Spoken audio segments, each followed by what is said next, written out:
काही प्रसंग असं असतात ना, म्हणजे ती आठवले की हृदय पिळवटून जातं. तसंच हृदय पिळवटून टाकणारी कहाणी आमच्या दोघांच्या आयुष्यामध्ये घडली होती. आता इथून पुढचा जो प्रवास आहे तो सांगताना एवढा कठीण जाणार आहे.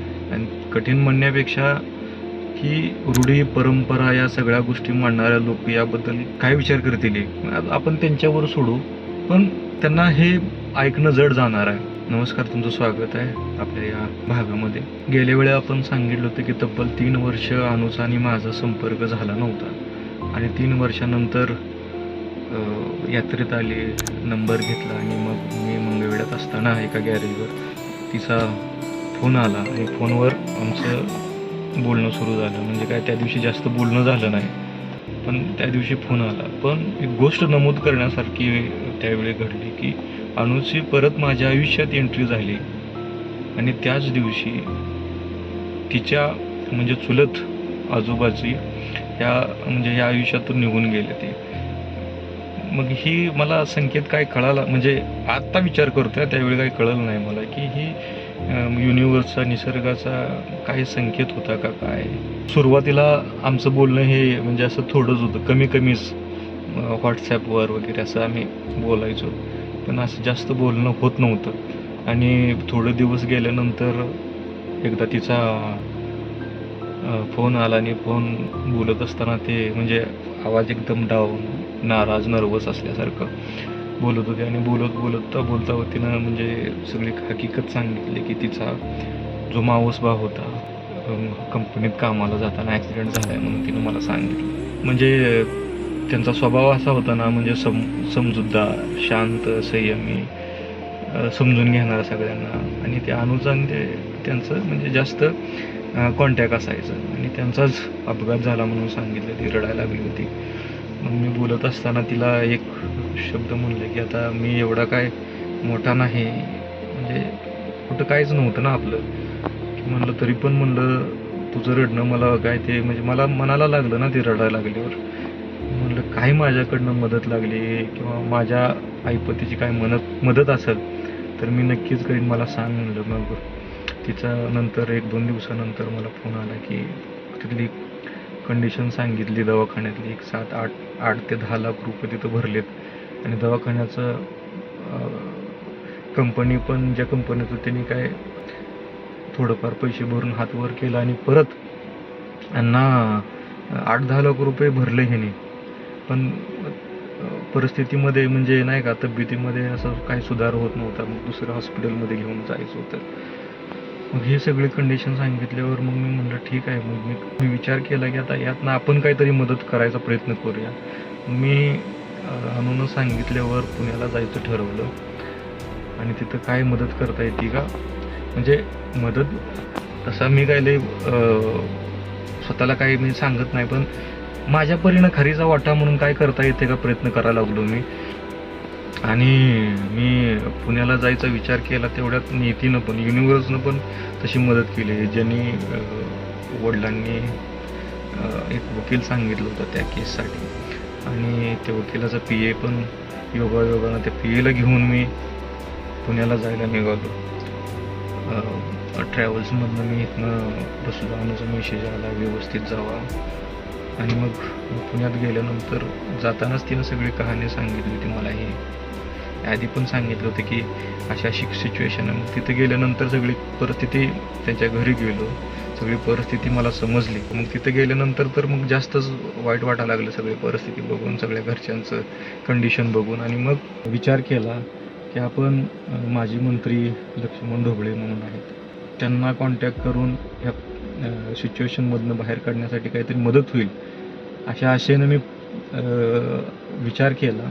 आणि विचार काय केला तर मी त्या अगोदर त्यांचा एक मोठा कार्यक्रम हाती घेतला होता आणि तो सक्सेस केला.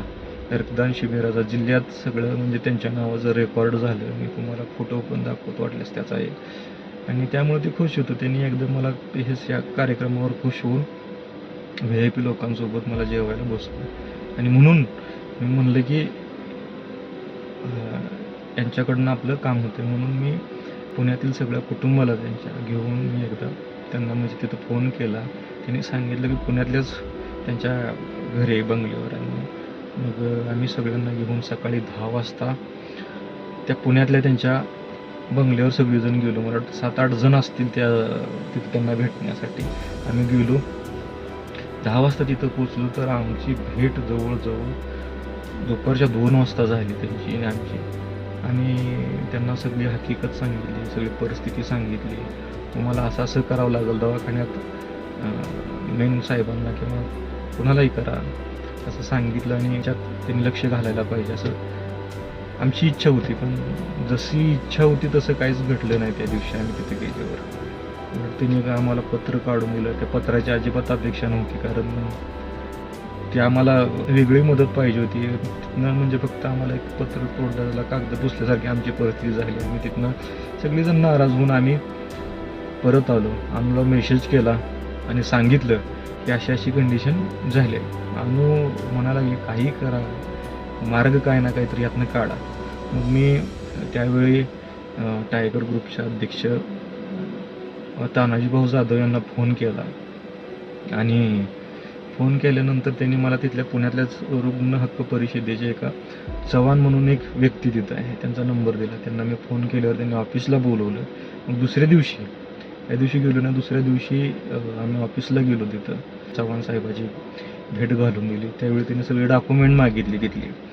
आम्ही डॉक्युमेंट दाखवली. त्यावेळी त्यांनी म्हणले की माझ्या परीनं जेवढं शक्य होईल तेवढी सगळी मदत मी तुम्हाला करतो. त्यांनी काय केलं, तिथल्या हॉस्पिटलला फोन केला, कोणाला केला काय माहीत नाही, हॉस्पिटलला फोन केला. ते म्हणले मंत्रालयात चर्चा करतो. आणि तानाजी भाऊंनी पाठवलं म्हणल्यानंतर तर मी तुमचं 100% काम करतो. परिस्थिती बघितल्यानंतर त्यांना वाटलं की आता 100% आपल्याला मदत करायला पाहिजे. आणि त्यांनी सांगितलं की 2 दिवसानंतर या, आपण हॉस्पिटलला जाऊया. आणि तुम्हाला सांगतो त्यांचा संध्याकाळीच फोन आला आणि सांगितलं की माझं डायरेक्ट आरोग्यमंत्र्याशी आणि सगळ्यांसोबत बोलणं झालं आहे. तुमचं जे काही 25 लाख बिल आहे ते बिल पूर्ण माफ करण्याचा 100% प्रयत्न होत आहे. तुम्ही उद्या या, आपण बिल पूर्ण माफ करूया. आणि उद्या आम्ही सगळेजण जाणार होतो. मी तिकडून पुण्यातनं माघारी आलतो. परत पुण्याला जायचा विचार झाला. आणि दुर्दैवानं बघा, दुर्भाग्य, ज्या दिवशी आम्ही हॉस्पिटलमध्ये जाणार होतो त्याच दिवशी अनुचा मेसेज आल्याने अशी एक बातमी मला कळाली की त्या अनुच्या मावस भावाचा म्हणजे मृत्यूसोबतचा जो काही संघर्ष दवाखान्यात चालू होता त्यांना म्हणजे हार करावी लागली आणि दुर्दैवी अंत झालाय म्हणून समजलं. मला तर धक्काच बसला, काय करावं आणि काय कळत नव्हतं. अनुचा तेवढा एक मेसेज आला होता, रडले, मी पुण्याला चालले, आणि रडलेली इमोजी वगैरे त्यानं पाठवलं होतं. आणि 2-3 दिवस तिचा काही मेसेज नाही, काय नाही. 2 दिवसानंतर, मग 2-3 दिवसानंतर तिचा मेसेज आणि फोन आला. रागात होती ती.